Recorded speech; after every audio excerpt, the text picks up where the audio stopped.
These are already cut or perforated a little bit, but it is hard to break with just your hand. So, and whenever I'm using this, I'm not even cutting it all the way. As you guys can see, there's still a little gap there. So this is the one that I have. It's a big one, but makes life easier, okay? So put all that in there. And we're gonna put this to the side. We might need a little bit more from it, but I don't know. It's kind of hard to gauge what goes in here. So how many bubbles do we have? 1, 2, 3, 4, guys. We have 25. And so what you're gonna do before you start melting the soap, you are going to tie your twine in a knot. And if you guys want the specific for the twine, I'll show you, because you don't want one that's crazy big to fit in here. You can use a bigger one, but you don't want one that's crazy big. So if you guys want the specifics for the exact rope or twine, it is going to be in the Amazon link down below in this video. Also, when you are cutting this twine, I like for it to be a little bit over 1 foot long, just because if you want to tie it like this, or if you want a bigger loop, then the strings need to be bigger. And I believe with the strings here, they were only maybe about just a foot long, or maybe even shorter than that. So if you want a bigger loop, you need to make your rope or your twine bigger, okay?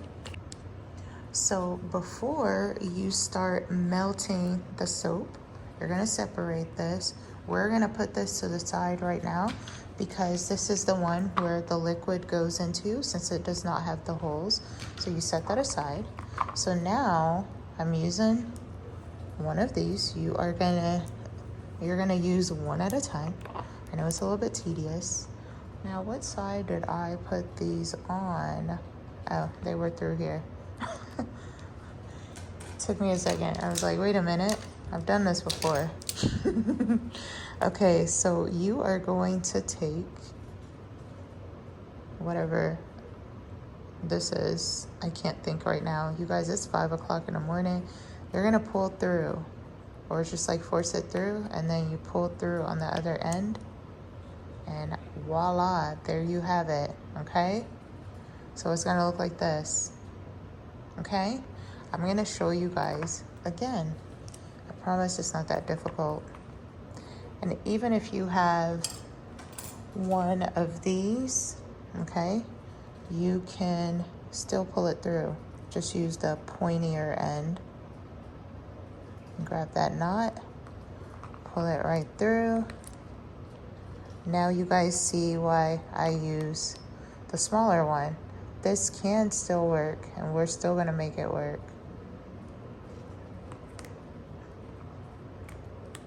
But you guys see, it's just a lot easier when you have a skinnier, pointy one like this, okay?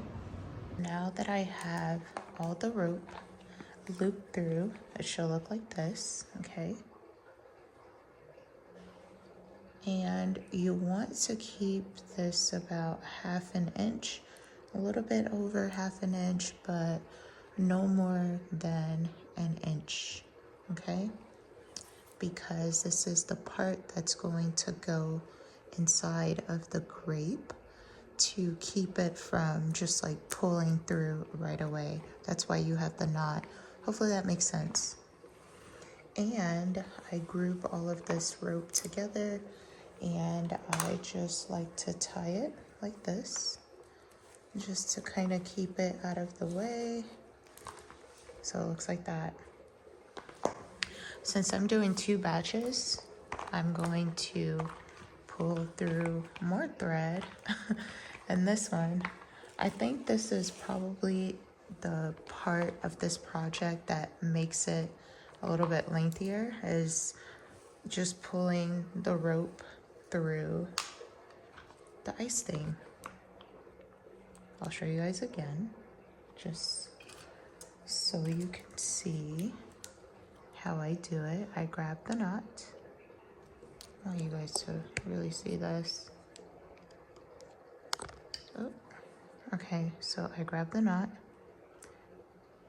and I like to go from the side, and there we go. You pull it through, and then like that. Put it to the side. I do apologize, you guys. I have my dishwasher going like right there. But okay, so here is the soap base. Now we are going to melt this. You guys make sure that you are watching it as you are melting it in the microwave, or you can melt it in just kind of like a metal pan with warm or hot water underneath it, and then you could just put this in there and let it sit until it melts. That's a slower process, not my favorite process, but that is if you don't want to deal with stuff messing up in the microwave. I'll show you guys.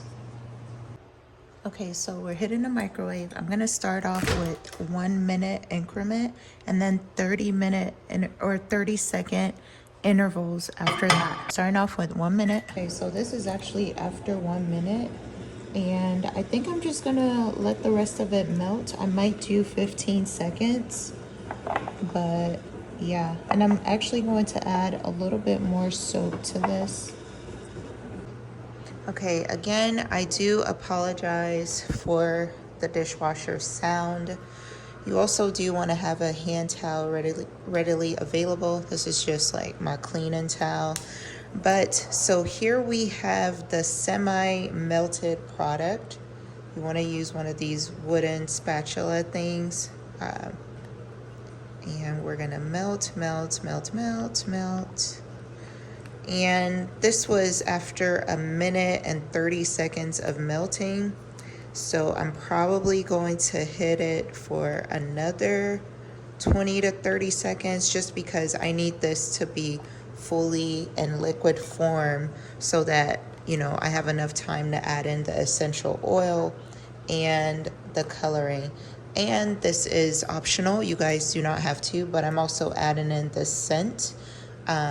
Just make sure it is for hair and body as well, or just make sure it is for body, so you can use perfume that you normally do. I just like it to have a little bit more of a fragrance to it. So this is like a vanilla mixed in with the orange. It's a really nice scent. I've tried it before.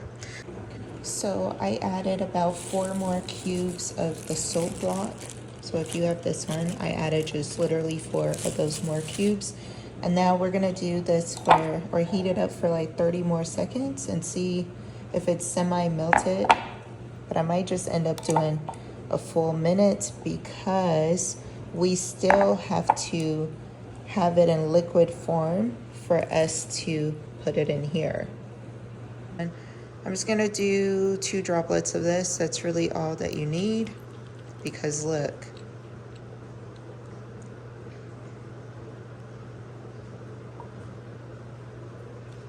And I'm probably gonna hit it 1 more time. Actually, 2 more times. I want it more dark, or 3 more times actually. I want it a dark red.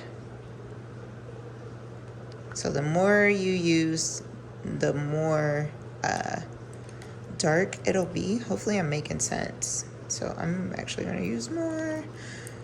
I don't want to add in a darker red color. I do have a darker red color, but sometimes mixing these colors, you get some crazy color. So I have learned to just go ahead and just use 1 color unless I'm mixing the batch of soap. Like, you know, I have some left over that I'm trying to use for another batch. Hopefully that makes sense. Okay, so now we are going to pour. I'm gonna make sure I get these things out of the way. So pour.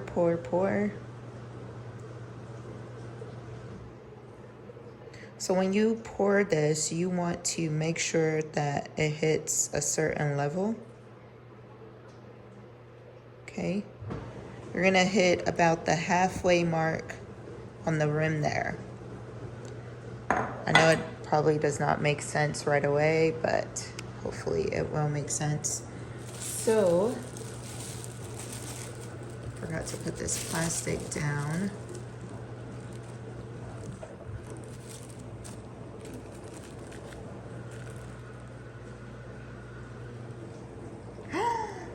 No, you know what? It's okay. We not even, I'm glad I got more.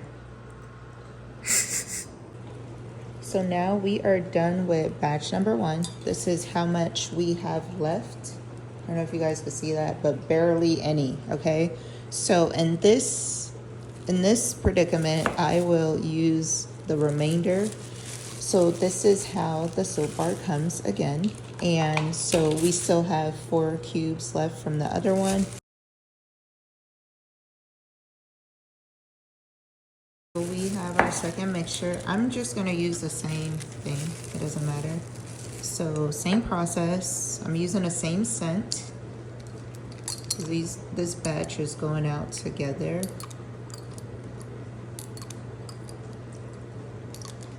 And same.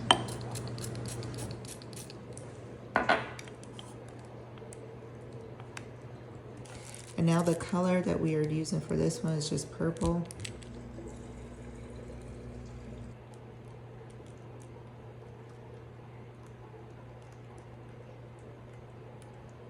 Okay.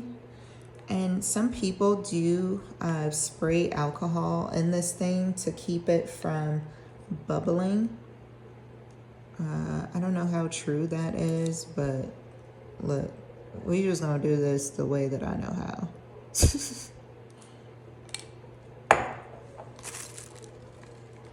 And here we go.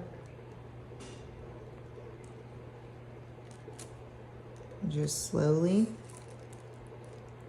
Okay, and then you want to hit these little points right there in the center.